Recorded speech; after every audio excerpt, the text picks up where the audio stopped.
último ano, passando aqui para deixar uma revisãozinha da nossa avaliação. Bom, a nossa avaliação ela vai falar sobre os domínios morfoclimáticos. Veja bem, os domínios eles são muito parecidos com a palavra bioma. Então, da mesma forma que você, quando estudou geografia, aprendeu sobre os biomas do Cerrado, da Caatinga, da Amazônia, você vai ouvir esses nomes se repetindo agora com a nomenclatura domínios. Só que quando nós falamos domínios, nós relacionamos aquela área, né?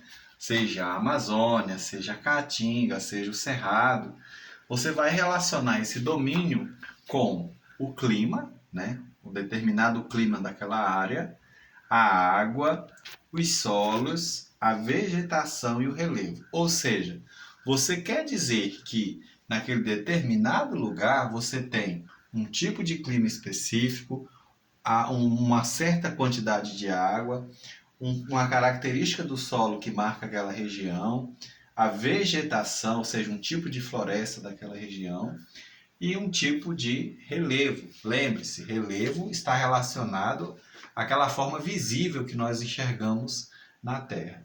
Então nós temos no Brasil alguns domínios. Aqui o número 1, domínio amazônico. Aqui número 4, o domínio do Cerrado.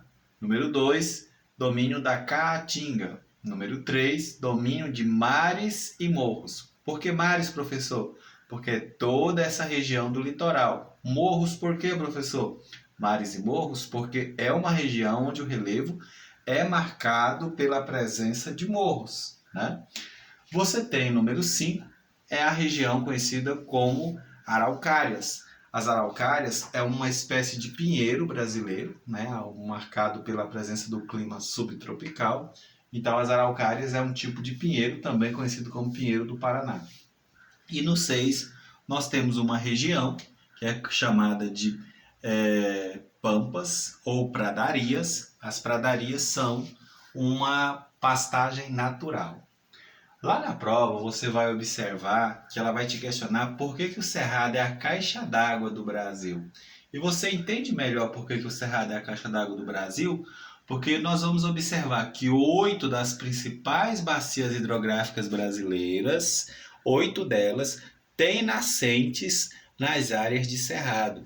Então, o cerrado ele está localizado predominantemente num planalto, então ele está numa área mais alta, e aí isso vai fazer com que as nascentes dos seus rios abasteçam, né, as nascentes dessas 8 bacias hidrográficas.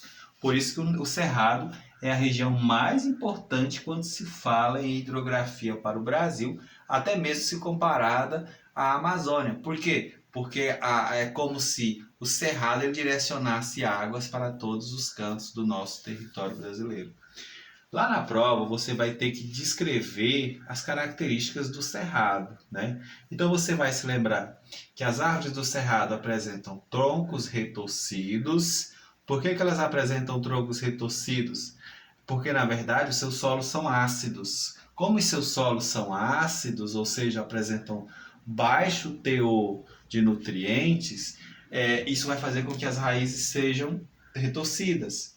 Você vai observar que as raízes são profundas. Por que as raízes das árvores do cerrado são profundas?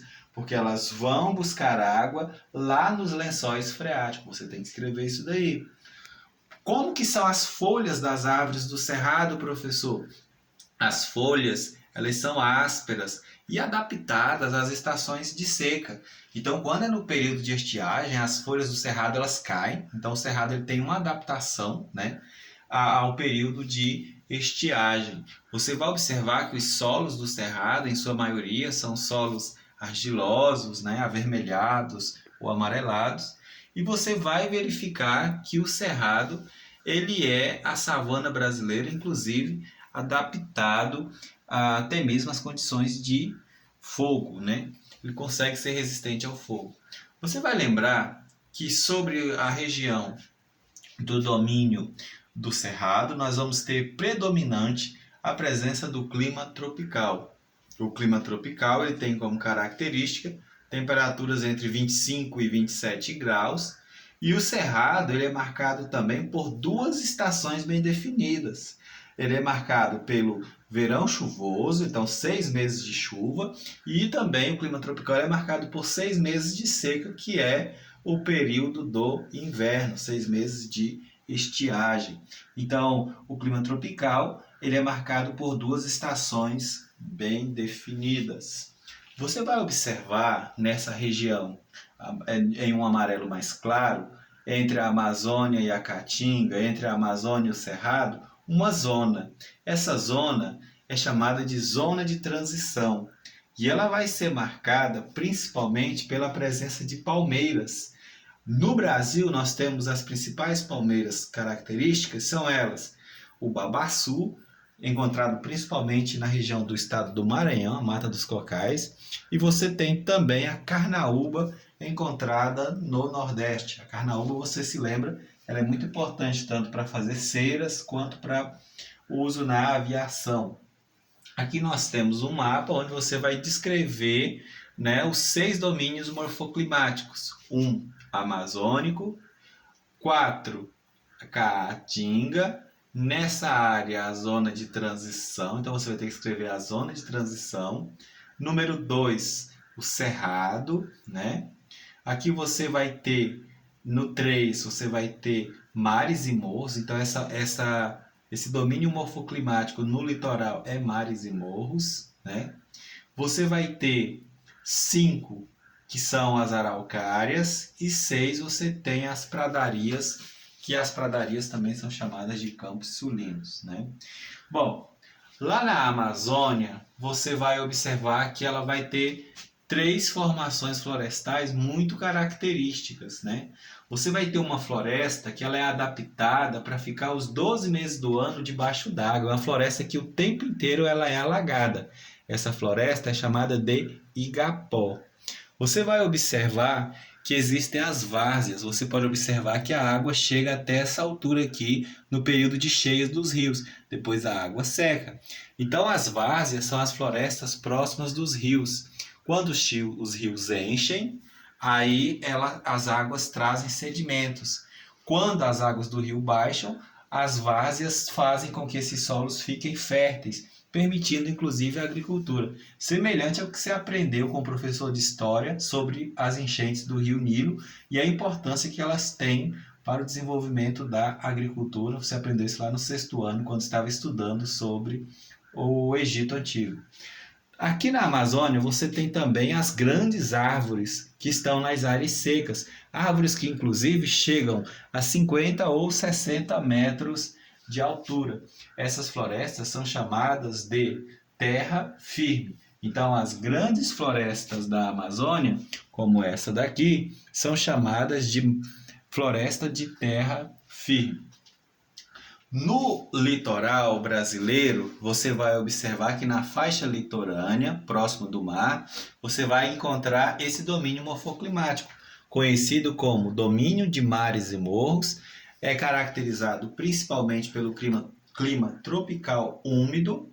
O clima tropical úmido ele vai ser marcado pela umidade que vem do mar, e isso vai fazer com que essa seja uma vegetação sempre verde, perene, né? Então, nesse contexto, mas ao mesmo tempo você vai ter um relevo marcado por grandes ondulações. É o chamado mares e morros, ou seja, então, esse mares e morros vai ser uma formação encontrada principalmente nessa zona costeira no litoral do nosso território brasileiro. Você vai encontrar também na região nordeste, você vai encontrar o domínio da Caatinga.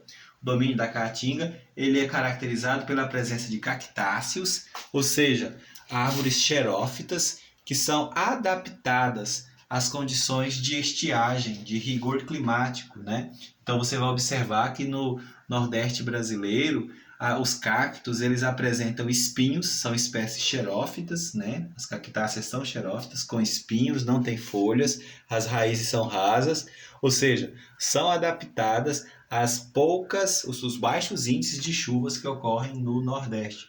Principalmente porque o Nordeste ele é marcado pelo chamado clima semiárido, onde nós temos baixos índices de chuva ao longo do ano. Então, só para finalizar, para revisar, nessa área de pastagem natural que existe no sul do Brasil, nós temos as pradarias, que também são chamadas de campos sulinos.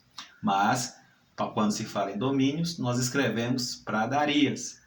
Nessa área onde nós temos esse grande pinheiro no sul do Brasil, nós colocamos pradarias. Então, nós colocamos araucárias. Então, as araucárias são esse grande pinheiro existente no sul do Brasil. Nas áreas onde encontramos os cactos, nós escrevemos domínio da caatinga. Nessa grande floresta tropical, nós vamos escrever floresta amazônica. Nessa região onde nós temos os troncos retorcidos, nós vamos escrever nós vamos escrever domínio do cerrado. Olha, sétimo ano, um abraço, espero que esse vídeo ajude a vocês na